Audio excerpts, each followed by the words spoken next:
Então, o primeiro ponto que eu queria destacar é o seguinte: se você olha os 4 governos, mandatos, o segundo mandato do presidente Fernando Henrique Cardoso, os 2 mandatos do presidente Lula e o primeiro mandato da presidente Dilma, né, se a gente separa o crescimento em termos reais, já descontado a inflação, dos vários tipos de despesa e da receita, né, a gente vê, por exemplo, que, ao contrário do que se costuma propagar, as despesas ou os benefícios sociais, que incluem aí desde previdência a seguro-desemprego, aos diversos benefícios, de fato, cresceram em termos reais nos últimos anos acima do PIB. Então, isso é uma das coisas. Agora, eles não cresceram mais do que no primeiro mandato da presidente Dilma do que nos 3 mandatos anteriores que a antecederam. Então, não está aí a diferença desse período entre 2011 e 2014 e o que acontecia antes, enquanto a dívida ainda caía, enquanto a dívida não só caía, como o próprio pagamento de juros caía, etc. Também não está no gasto com o pessoal, ou seja, no funcionalismo público, ou num descontrole do gasto com o funcionalismo público, a fonte dos nossos problemas fiscais. Se você olhar ali na segunda parte do quadro, né, entre 2011 e 2014, ao longo do primeiro mandato da presidente Dilma, as despesas com o pessoal cresceram apenas 0,2%, ficaram praticamente congeladas, ao contrário dos governos que antecederam, onde esses gastos cresceram 4%, 1,3%, 4,4% no segundo mandato do presidente Fernando Henrique Cardoso. Então, aonde está? Onde está a maior diferença? Se não é no gasto com o pessoal, então essa ideia de um inchaço da máquina pública que teria de uma hora para outra provocado essa crise, se não é nos benefícios sociais. Por outro lado, se você vai olhar o investimento público, você vê que, na verdade, o investimento até teve uma contração nesse período em termos reais, no primeiro mandato da presidente Dilma, depende dos dados, da forma como discrimina-se, mas ao contrário do segundo governo Lula, onde você teve um crescimento de 21,4% com o PAC, etc., dos investimentos públicos, esses investimentos ficaram basicamente congelados em termos reais desde o primeiro mandato da presidente Dilma, e a gente sabe que em 2015 esses investimentos caíram mais de 30%. Ou seja, a diferença ali, aí se você olha para o total de despesas, que é o que estaria sujeito a essa regra da PEC, o total de despesas cresceu também menos 4,2% em termos reais, menos no primeiro mandato da Dilma do que nos outros governos que a antecederam, e praticamente igual ao que cresceram as despesas no segundo mandato do presidente Fernando Henrique. Então, onde está a nossa crise? Qual é a nossa crise fiscal? Ela não é uma crise de crescimento maior das despesas. Ela é uma crise de crescimento menor das receitas. Certo? Porque se a gente olha a primeira linha ali dos dados que eu apresento, a gente vê que a receita total, por outro lado, ela crescia 6,5% no segundo, ela cresceu 6,5% no segundo mandato de Fernando Henrique, inclusive com aumento da carga tributária, que não ocorre nos 3 mandatos que sucedem. E ela cresce 4,8% no primeiro governo Lula, 3,6% no segundo governo Lula, apenas 2,2% no primeiro mandato da presidente Dilma Rousseff. Ou seja, essa é uma crise fiscal de receita e não de despesa. Tá? Temos o quadro fiscal atual, ou seja, 2015 e 2016, esses dados, na verdade, foram produzidos pelo pessoal, pelo Rodrigo Araíri e o Sérgio Gobetti, lá do IPEA, que estão, inclusive, utilizando os dados do Banco Central, recém-divulgados, que têm pedaladas, despedaladas, etc., todas essas pagamentos de passivo para bancos públicos estavam entrando em itens, enfim. Esses dados já estão tratados para essas coisas, não tem nada falso aqui, tá? Ou seja, a gente está falando de despesas efetivas, a gente não está falando nem de gasto para pagamento de banco público, nem o contrário. E a gente vê que em 2015 houve sim um ajuste, houve sim uma contração fiscal, e essa contração fiscal de despesas foi da ordem de 2,5% em termos reais. Ou seja, o que a PEC propõe, que seja um congelamento, ou em alguma medida, após a estabilização da inflação, um congelamento de despesas reais, na verdade, houve uma contração brutal em 2015 e a gente viu as consequências dessa contração. Eu vou tratar sobre isso depois. A receita, por sua vez, cai mais, e isso faz com que o nosso déficit não de forma alguma diminua, né? E nesse ano houve uma aprovação de um déficit maior ainda, que afrouxa, e com isso há crescimento das despesas esse ano, mas a arrecadação, a previsão é que ainda caia muito, dado que a economia nem começou a se recuperar, né? Então, eu acho que aí entra o primeiro ponto, que temos uma crise de receita, que é fruto do quê? Que é fruto de uma desaceleração e de uma crise econômica profunda, e, ao mesmo tempo, fruto de políticas. Que políticas? Políticas de desonerações fiscais e outras políticas que impediram uma recuperação dessa arrecadação e que ainda impedem, pois ainda estão em vigor e não estão englobadas na proposta da PEC 241. Além disso, a gente viveu uma experiência recente, já há quase um ano e meio, mais de um ano e meio, que a gente iniciou um processo de ajuste fiscal que, como eu mostro aqui, é mais profundo do que aquele que a PEC propõe realizar, né? Ou seja, a gente teve um corte de 2,5% de despesas efetivas, a PEC propõe, na verdade, para os próximos anos, um aumento ou um crescimento nas despesas reais, dado que a inflação, já vou explicar, está caindo ainda até ela convergir.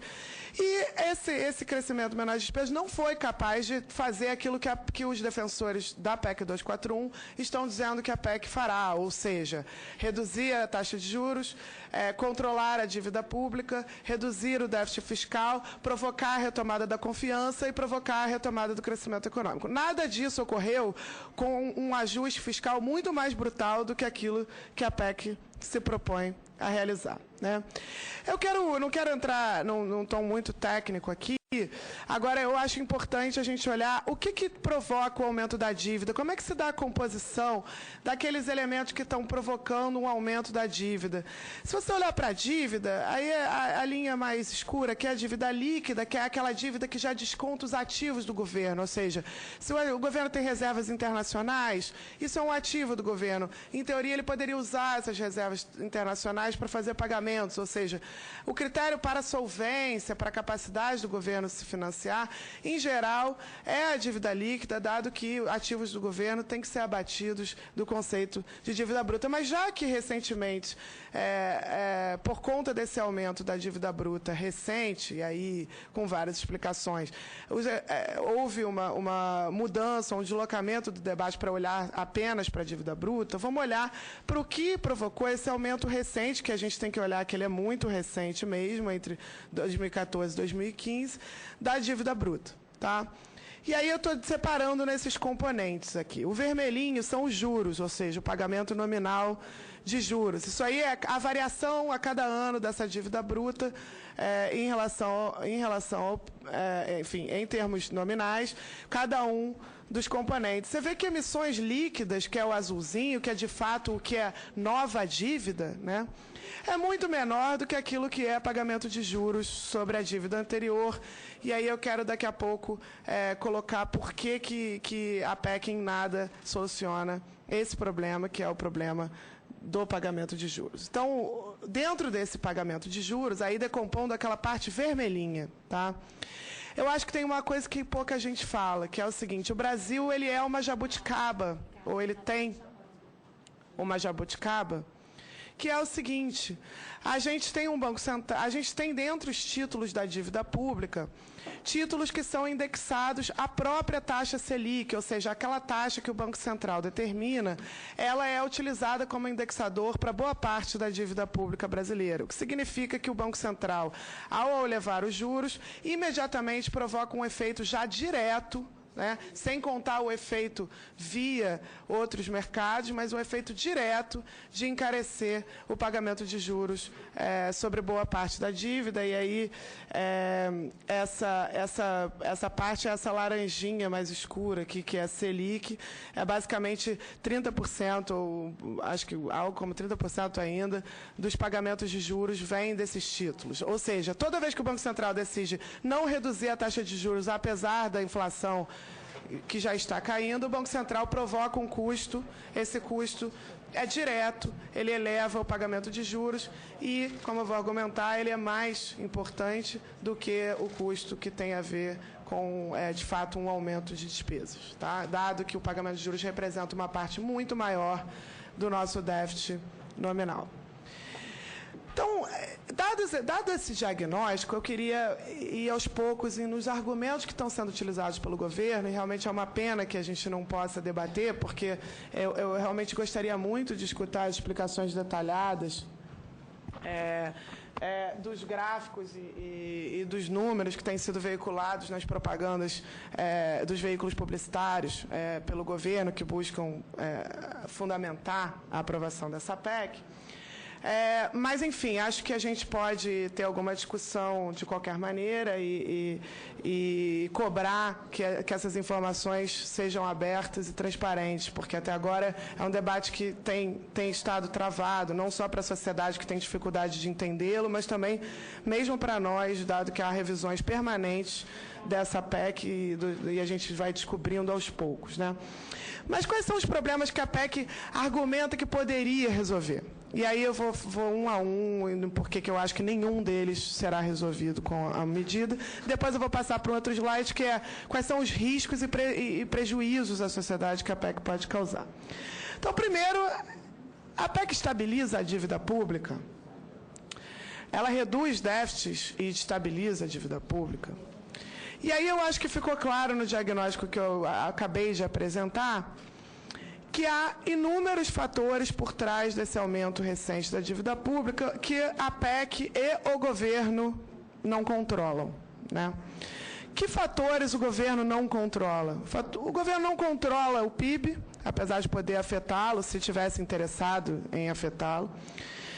O governo não controla a arrecadação de impostos, então essa é uma parte que justamente está na origem da nossa crise fiscal, repito, e que o governo não controla diretamente, ou pelo menos não consegue controlar, e tampouco se propõe a controlar com essa PEC.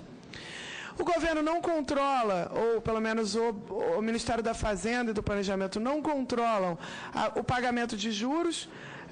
Há, sim, um efeito da própria política monetária e do Banco Central sobre esse pagamento de juros, como eu mostrei, mas aí a PEC de nada depende, ou não deveria, ao menos, depender da PEC, uma redução da taxa básica de juros num contexto de convergência da inflação para a meta que o próprio Banco Central aponta em suas atas, né? Então, dessa maneira, a PEC em nada garante uma estabilização da dívida pública. Vou além. A PEC, no curto prazo, é frouxa, ou seja, do ponto de vista do corte de despesas, não há nada nessa PEC que faça com que o ajuste seja maior do que aquele realizado em 2015 e 2016. Não que eu defenda esse ajuste, tá? Que eu acho que foi muito prejudicial para a recuperação da economia brasileira. Mas o fato é, os próprios economistas que defendem a PEC apontam que, como a regra é o total de despesas de cada poder fica fixo por 20 anos, certo? Mas fixo em que sentido? Na verdade, você reajusta a cada ano o valor nominal das despesas, ou faz crescer as despesas exatamente no patamar que cresceu a inflação, ou que foi a inflação do ano anterior. Estamos, nos próximos anos, num período em que a inflação está caindo ao longo do tempo. tende a cair mais, até que convirja para a meta. Isso significa que, nos próximos anos, a PEC, na realidade, autoriza um crescimento real dos gastos, ao contrário do que ocorreu em 2015. De modo que ela, em nada, tem a ver com o ajuste fiscal de curto prazo. O ajuste fiscal de curto prazo urgente, que parecia ser a principal demanda de determinados analistas, que hoje defendem a PEC desde o ano passado, saiu de pauta e agora a proposta é outra, não é de ajuste fiscal de curto prazo, certo? A proposta é, ao contrário, de uma rigidez muito grande e uma redução muito forte do tamanho do Estado no longo prazo, que tampouco garante estabilização da dívida, porque nada diz sobre arrecadação, nada diz sobre juros, né? Então, nada diz sobre crescimento, certo? Então, ela não estabiliza a dívida, ela não é ajuste fiscal no curto prazo e, no longo prazo, eu vou falar mais daqui a pouco, ela tem efeitos de realmente desmonte do infante estado de bem-estar social brasileiro. A PEC é necessária para controlar a inflação, ela controla a inflação. Isso é um outro argumento que a gente tem visto no debate, né? A inflação do ano passado, de 2015, mais de 40%, segundo a própria ata do Banco Central, foi gerada por um reajuste de preços administrados. O que são os preços administrados? São combustíveis, energia elétrica, todos aqueles preços que foram represados durante algum tempo, que foram ajustados de uma vez, que, aliás, é uma decisão que, de fato, prejudicou muito a recuperação da economia no ano passado, né? A Argentina está vivendo um processo parecido. A gente fez um reajuste de uma vez só de todos esses preços, gerou uma inflação no meio de uma recessão, certo? Mais de 40% da inflação do ano passado, segundo a ata do Banco Central, é fruto desse reajuste. Ou seja, nada tem a ver com dívida pública, com déficit fiscal. Aliás, muito pelo contrário, houve uma contração fiscal no ano passado, a taxa de desemprego aumenta a cada mês, e o próprio Banco Central aponta em suas atas para um aumento da capacidade ociosa das indústrias, para uma taxa de desemprego crescente, para uma queda de salários reais. Ou seja, não há nos fatores que hoje explicam a inflação brasileira nada que dependa de uma contração ainda maior de gastos ou de uma taxa de desemprego ainda maior. Essa inflação já está convergindo e o próprio Banco Central aponta isso, apesar de colocar muitas vezes em sua ata elementos um pouco difusos de que dependeria das reformas uma redução da taxa de juros, mas aí eu acho que é mais um jogo político, talvez, do que, de fato, um argumento baseado no próprio modelo técnico do Banco Central, que o Banco Central utiliza. Ou seja, não controla a inflação, não é necessário uma medida como essa para controlar a inflação, até porque essa medida não é de ajuste fiscal de curto prazo.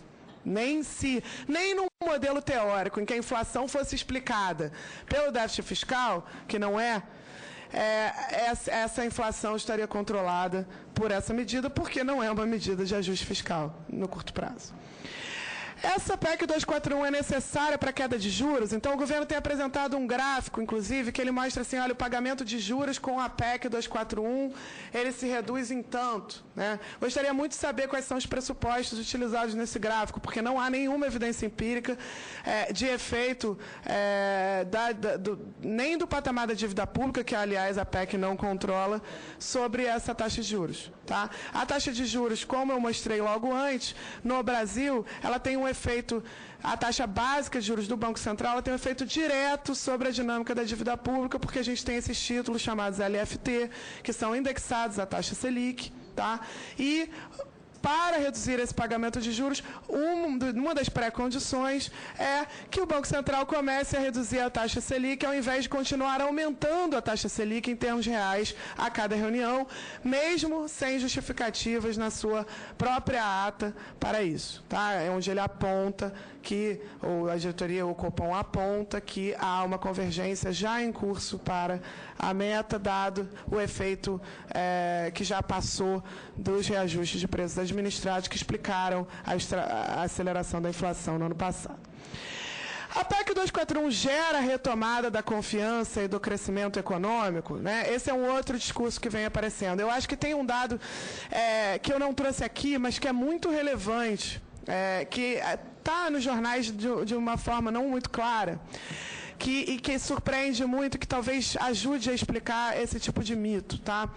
A confiança da indústria vem aumentando muito nesses últimos anos. Nesses últimos meses, após o impeachment da presidente Dilma, tá? Ele vem aumentando essa tal desses índices de confiança, onde vão lá e perguntam para o empresário: você está confiante?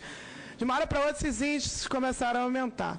O último dado de produção industrial, por sua vez, mostra uma queda da própria produção em 21 setores, né, da indústria, uma queda que só é comparável a agosto, que só foi maior da produção industrial em agosto de 2012, tá? Então, a gente teve a pior queda de produção industrial, enquanto a confiança da indústria aumentava nesses indicadores. Há um completo descolamento entre o que se chama de confiança e o que de fato está acontecendo na economia real, o que eu acho que mostra um pouco o mito que se quer propagar de que, de uma hora para outra,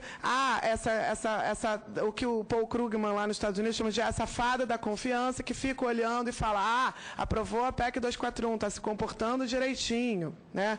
Vou começar a investir. Você olha para a realidade da indústria, não há nada que indique isso. Acho que teve uma comissão aqui anterior em que veio o Felipe Rezende mostrar os dados de endividamento das empresas, né?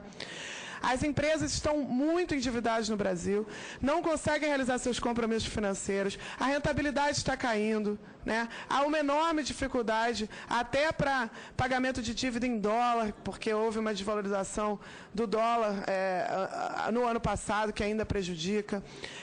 Há um problema de capacidade ociosa crescente, estoques se acumulam. Nenhum dado que você olha da indústria indica que há apenas um problema de confiança. Há um problema real, concreto. Empresários não vão querer aumentar ou ampliar a sua capacidade produtiva, investindo, comprando novas máquinas, enquanto eles não estiverem nem utilizando e vendendo aquilo que eles poderiam vender, certo? Então, essa mágica não aconteceu no ano passado, com uma contração de despesas efetivas da ordem de 2,5%. Por que ela aconteceria apenas com um indicativo de um ajuste fiscal que só seria implementado de fato em 2019, quando a PEC passasse a ser contracionista, coisa que não será, como eu já expliquei, nos próximos anos?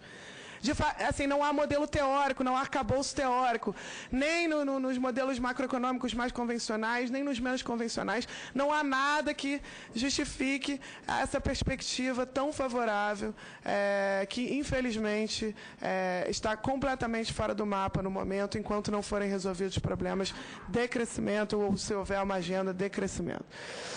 Força uma gestão mais eficiente. Então, tem muita gente utilizando o argumento que é o seguinte: não, olha, você bota o teto nos gastos, isso vai fazer com que a disputa fique mais acirrada entre cada item do orçamento e, por isso vai forçar o governo a fazer uma gestão eficiente.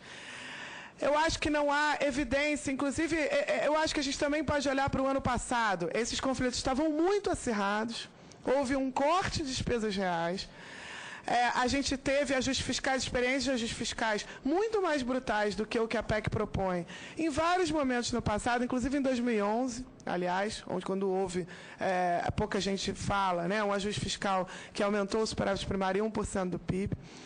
E nenhum desses momentos foi o que deu esse pulo ou provocou esse salto na eficiência do governo. Isso não quer dizer que a eficiência do governo não tenha aumentado em diversos momentos. Eu acho que isso tem que ser uma política que tem que ser implementada todo o tempo e cobrada todo o tempo pelos mecanismos de controle e de fiscalização. Isso não, você não pode resolver que, então, o governo não tenha capacidade de implementar isso, que as pessoas não estão interessadas em implementar isso, e, com isso, colocar uma camisa de força esperando que isso aconteça, porque não acontecerá. Eu vou entrar nesse detalhe daqui a pouco, mas nada garante com essa PEC, nada nessa PEC garante que o caminho será pela eficiência. Tá? Muito pelo contrário, as pressões são em outra direção, né? Por fim, a experiência positiva em outros países, eu vi também numa apresentação do governo, alguns mostrando assim, olha, tem gente que tem regra de gasto, tinha lá alguns países. Você olha para um artigo que saiu em 2015, de economistas do FMI, um working paper do FMI, sobre regras de gasto, né? E você chega à seguinte conclusão, né? Tem 23 países que ainda têm regra de gasto, antes eram 31, já eliminaram, vários já eliminaram, tá? Essas regras, na maior parte das vezes, são regras atreladas ao PIB, ou que tem algo a ver com o crescimento do PIB, são regras para períodos curtos, tá? Com cláusulas de escape, ou seja, em momentos em que a economia não está crescendo, você pode sair da regra, elas são usadas de forma complementar a outras regras, outros indicadores. Em nenhum desses países, a regra é para um crescimento dos gastos que seria zero no momento que a inflação se estabilizar, ou seja, crescimento real de zero. Tem vários países que têm, por exemplo, uma regra para crescimento real de 3, de 4, tá? Não de zero, ok? Em nenhum desses países a regra é por 20 anos. Não há nada parecido. Não existe nenhuma regra fiscal, aliás, que é 20 anos. As regras, em geral, são regras para poucos anos, ou mesmo que cada orçamento, que a cada ano se aprove qual é o teto. Ok? Como a gente faz, aliás, para a meta de superávit primário. Há alguns anos você diz, olha, a meta é 4,5%, é 3,5%. Você olha a situação, aprova, o Congresso vai lá e diz qual será. Isso é o que a maioria dos países que tem essa regra faz. Nenhum deles tem uma regra por 20 anos. Nenhum deles tem uma regra constitucional. Então, esse artigo do FMI é muito interessante, porque ele mostra, inclusive, que em alguns países há regras, por exemplo, para o déficit como um todo, que são constitucionais, ainda que não tenham um número específico, tá? Mas nenhum país tem uma regra de gastos na Constituição. Isso não existe em nenhum lugar do mundo, tá? Então, ela é uma regra que é realmente uma jabuticaba em 3 elementos. Eu acho que inclusive os próprios jornais estrangeiros já estão reportando essa regra como algo inimaginável, tá? Assim, parece exagerada para qualquer pessoa que tenha alguma noção de regra fiscal pelo mundo. Tá? A Europa, por exemplo, tem uma regra, mas é uma regra que tem a ver com o PIB, que depende do crescimento do PIB, etc. E tampouco é tão rigorosa e alterada ano a ano. A PEC 241 não só não resolve esses problemas, como ela cria problemas. E aí, já chegando ao final da minha apresentação. Tá? Então, o primeiro problema que ela cria é o seguinte, ela elimina basicamente o poder da política econômica. Para que serve a política econômica? Para que serve o Congresso? Para que serve o Ministério da Fazenda e do Planejamento se, independente do crescimento econômico, você já está fixando o tamanho do orçamento público, certo? E, inclusive, algumas cláusulas que determinam, como eu vou falar, se você exceder essas despesas além do teto, você já tem, inclusive, na própria PEC, de onde será cortado. Vou mostrar, não é surpreendente que será cortado justamente de quem mais precisa. Né? Então, enfim, algo que eu acho que o GSE talvez vá falar mais, que retira totalmente dos representantes eleitos o poder de desenhar e de resolver qual é o tamanho do orçamento, de aprovar esse orçamento anualmente, dependendo de quanto o país está crescendo. Né? Então, é basicamente uma PEC que é uma demanda daqueles que não confiam em nada nos representantes eleitos. Né? Ela só poderia ser entendida como uma demanda dos que em nada confiam nos representantes. É curioso que esses mesmos representantes votem uma medida dessa natureza. Né? Segundo ponto há uma compressão maior de determinados gastos que inevitavelmente vai acontecer com a PEC. Então, é claro que essa disputa, e a gente está vendo desde o ano passado, né, onde é um exemplo, sim, de um conflito distributivo acirrado sobre o bolo do orçamento que está cada vez menor. Nessa disputa, que gastos vão perder? Né? Quem vai perder?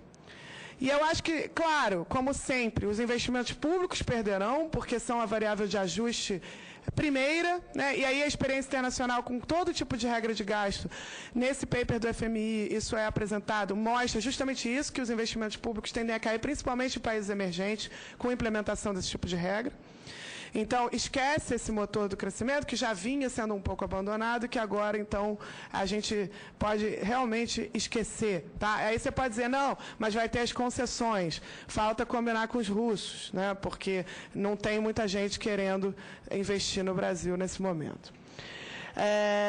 Apesar das propagandas veiculadas, propaganda às vezes não é o suficiente para atrair, você precisa de um crescimento, de alguma perspectiva de crescimento e de retorno. Né?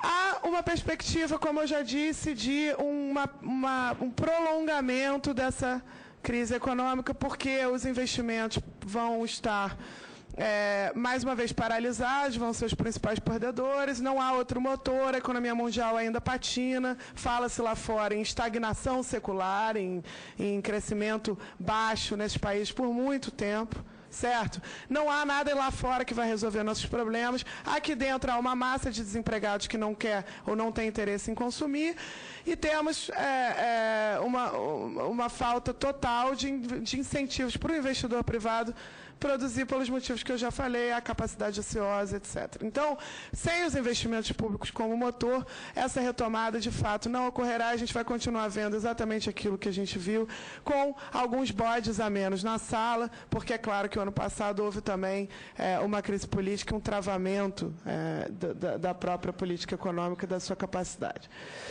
Tem um artigo que eu queria chamar muita atenção, que é o artigo 104 da PEC 241. Inclusive, saíram reportagens ontem e hoje no G1, no Estadão. Saiu um texto do próprio Felipe Salto, que não veio aqui. Eu vou citar daqui a pouco ele, tá? Porque ele não veio, mas o texto dele é público, então eu posso citá-lo. Sobre uma revisão, uma das revisões que foram implementadas na PEC 241, que é o artigo 104, alguns dos incisos, que tem a ver com as sanções em caso de não cumprimento. Se você não cumprir, se você exceder o teto, o que acontece? Tem sanções automáticas. Entre essas sanções, tem uma que diz assim, o governo não pode tomar, basicamente, o governo não pode tomar nenhuma medida que eleve despesas obrigatórias, caso seja excedido esse teto. E que despesas obrigatórias? Que medidas elevam as despesas obrigatórias em termos reais? Bom, as despesas obrigatórias são indexadas ao salário mínimo, muitas delas. Previdência, mas também outras despesas são indexadas ao salário mínimo. Ou seja, essa cláusula atropela a lei de reajuste do salário mínimo em caso de não cumprimento. Ou seja, imagina um exemplo seguinte. O judiciário, os magistrados conseguem seu reajuste. Isso eleva o total de despesas, certo? Faz com que as despesas excedam o teto. O que acontece? Entra a cláusula, impede-se aumento real do salário mínimo. Esse tipo de dispositivo é quase que a prova cabal de que o processo de que essa medida é uma medida que busca, de todas as maneiras, enfim, reverter um processo redistributivo que já não era muito ambicioso, mas que ocorreu nos últimos anos, ou pelo menos em meados dos anos 2000. Né? Então, o salário mínimo vira variável de ajuste nessa história. Né? Em última instância, se as despesas crescem mais, o salário mínimo vira uma variável de ajuste, ninguém está colocando isso. Tá?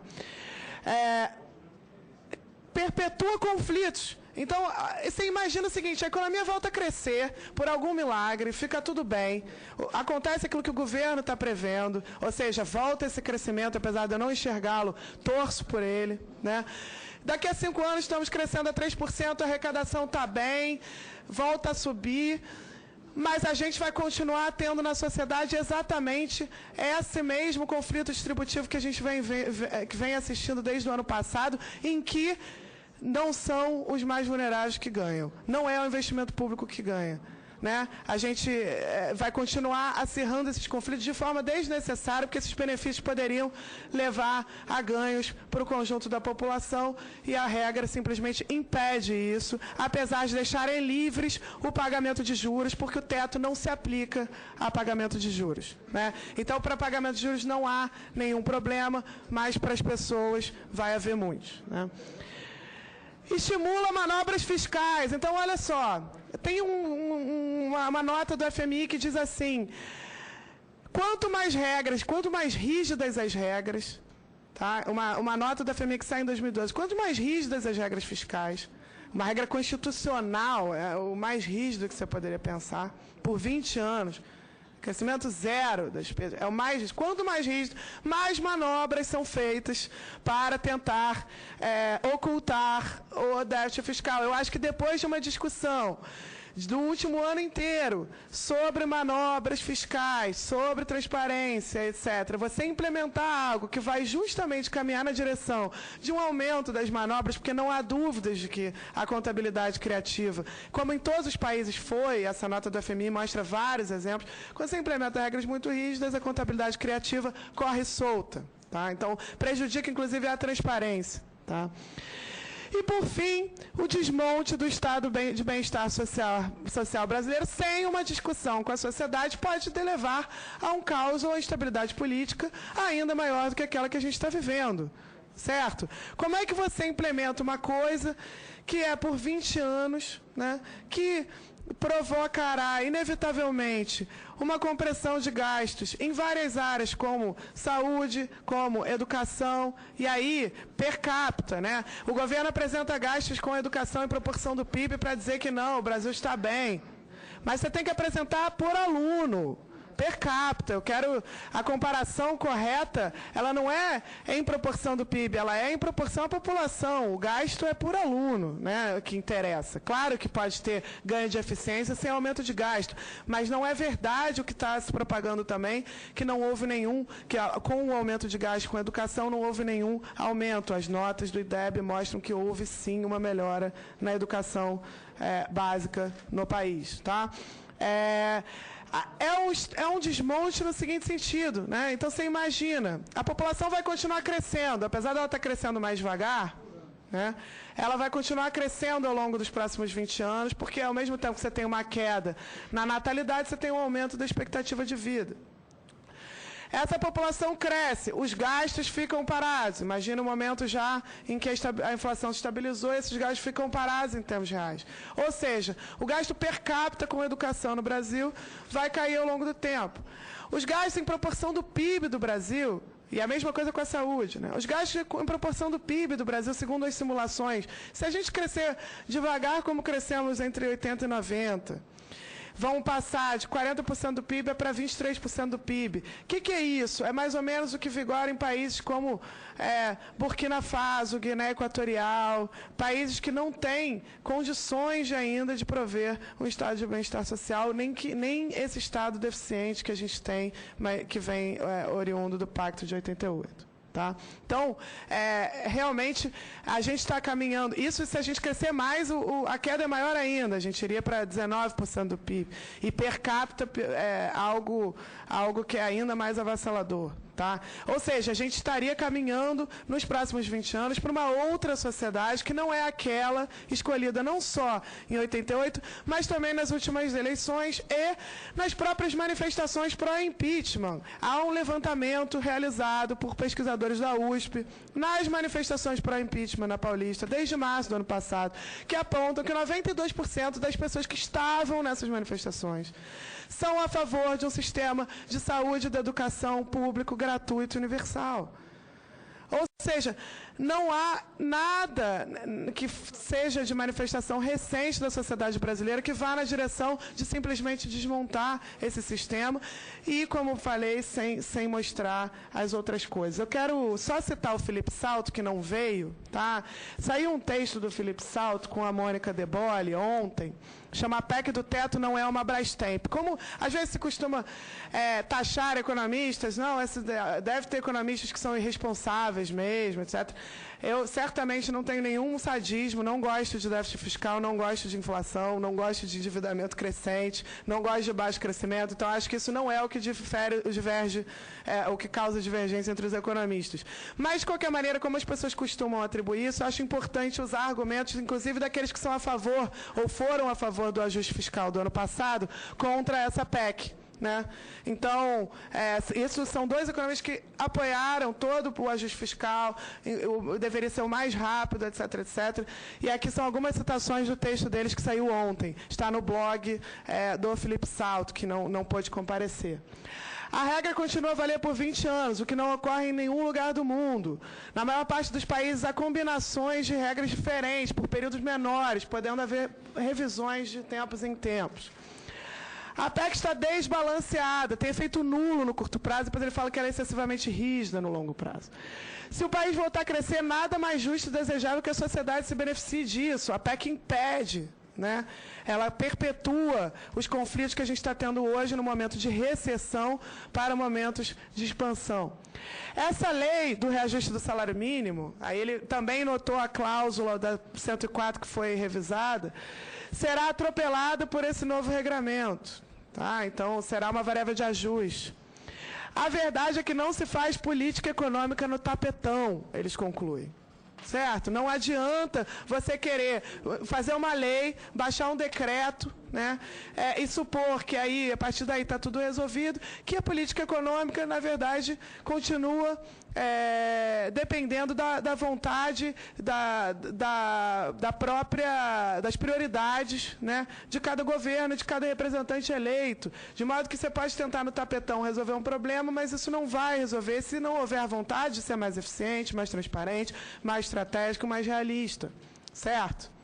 Não resolve-se com decreto. A lei de responsabilidade fiscal, por exemplo, para estados e municípios, que tem muitas vantagens, ela mesmo mostra que tem alguns itens lá, como, por exemplo, não pode crescer despesa com o pessoal a partir de até uma certa proporção da receita corrente líquida dos estados e municípios. Estados e municípios não conhecem sua receita corrente líquida. Toda hora tem um problema que essa regra não é respeitada. Tá? Então, enfim, não se faz política econômica no tapetão. Não adianta você baixar na Constituição uma coisa e supor que isso vai resolver algum problema. Tá? Olha, eu preciso encerrar porque eu acho que eu já passei do tempo, mas eu queria dizer que há alternativas para resolver essa crise fiscal. Não é por falta de alternativas. Então, há diversas. Então, tem um documento que está em circulação, que foi lançado ontem na Câmara, que acho que tem gente que tem por aí, que chama Austeridade e Retrocesso, onde há uma proposta, Finanças Públicas e Política Fiscal no Brasil, onde há uma proposta de reforma tributária que não só eleva impostos, tá, que reduz alguns impostos e eleva outros, tá, que é progressiva e que resolveria o problema de curto prazo, coisa que a PEC não resolve. Tá? Há também nesse documento um diagnóstico mais detalhado do quadro fiscal atual dessa redução do crescimento das receitas como fonte da crise. A gente, além disso, tem um problema que é um conjunto de desonerações fiscais concedidas sem contrapartidas muito amplas, custosas, que ainda estão em vigor. Por que a gente não está discutindo isso? Né? Por que a gente está discutindo cortar a saúde, cortar a educação, cortar salário mínimo, impedir aumento real e não discute desonerações, ou seja, reduções de impostos concedidas para grandes empresários em diversos setores, sem contrapartida, que são muito custosas e que não foram eliminadas nem com a tentativa do ministro Joaquim Levy no ano passado de passar isso no Congresso. Ou seja, isso não é a primeira forma de se pensar nesse ajuste. Tá? Precisa-se de uma agenda de crescimento econômico. Enquanto não se estiver falando em crescimento, renda, emprego, esquece qualquer tipo de estabilização da dívida pública. Investimentos públicos são essenciais nessa retomada. Então, isso tem que estar em qualquer agenda. O orçamento público não é o orçamento de uma família, como se costuma colocar. Não é. Os gastos que você faz afetam quanto você ganha. Na família, não. Certo? Os gastos, os investimentos do governo têm um efeito não só de aumentar a produtividade, melhorar custos para os empresários, como também de gerar emprego, renda, certo? Isso, por sua vez, ajuda a dinamizar uma economia que não tem hoje nenhum motor de crescimento. Isso é muito relevante. As concessões não são o caminho. Se mostraram ineficazes. Vão dizer, não, é porque era desconfiança política. Não, é porque era mal desenhado. Na hora que você vai olhar, o programa anunciado pelo governo é muito similar àquele que já estava. Não há nenhum indicativo que, com a economia ainda caindo 3,3% esse ano, segundo as últimas previsões, com a produção industrial tendo caído no último mês em 20 setores, com a capacidade ociosa subindo, com o desemprego aumentando, que haja um interesse tão grande assim em investir no Brasil. Se o governo não investir direto, isso muito provavelmente não vai sair do papel. Tá? Essa aposta que o setor privado é que vai fazer, que você dá incentivo, que você subsidia a margem de lucro do cara, você dá crédito, essa aposta foi feita nesses últimos 5, 6 anos. Essa aposta não funcionou para acelerar essa economia. Tá? Por fim, a gente já tem instrumentos de fiscalização, de controle, de planejamento orçamentário. Porque parece, eu vejo argumentos, olha, não, precisa ter uma regra. A gente já tem meta fiscal, a gente tem um planejamento, tem que passar pelo Congresso, o Congresso tem que aprovar. Certo? Isso, se não for cumprido, também tem que ter uma revisão, etc, etc. A gente tem mecanismos que são mecanismos normais, que é o que acontece em todo o país do mundo. São mecanismos de fiscalização, de controle, de planejamento orçamentário. É assim que funciona em outros países. Certo? Então, mesmo nesses países que têm, nesses poucos países que têm alguma regra de gasto, não é uma regra rígida, é uma regra curta, para poucos anos, cheia de cláusula de escape, que é, na verdade, parte desse planejamento orçamentário, que não é uma cláusula da Constituição. Isso não existe. Isso não existe. Constituição não resolve uma coisa desse tipo. Tá? Independente do que está acontecendo, independente do que é o governo, independente do que é o crescimento, independente do que é as coisas, isso não gera nenhum benefício.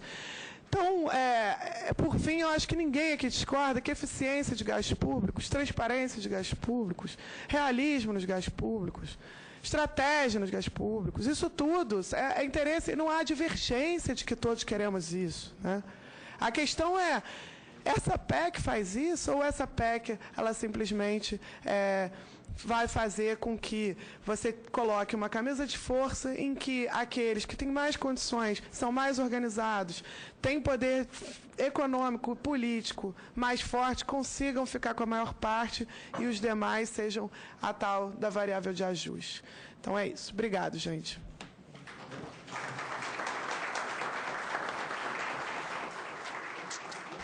Bem, queria agradecer a professora Laura, muito boa a sua exposição.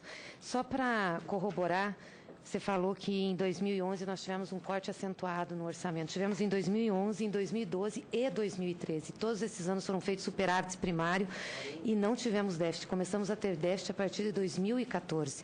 Então, dizer que o governo foi perdulário ou não fez, muito pelo contrário. E, com certeza, esses ajustes que nós tivemos no orçamento tiveram impacto significativo na despesa e na demanda do Estado. Né? E, com certeza, tiveram também impacto na crise que nós estamos vivendo.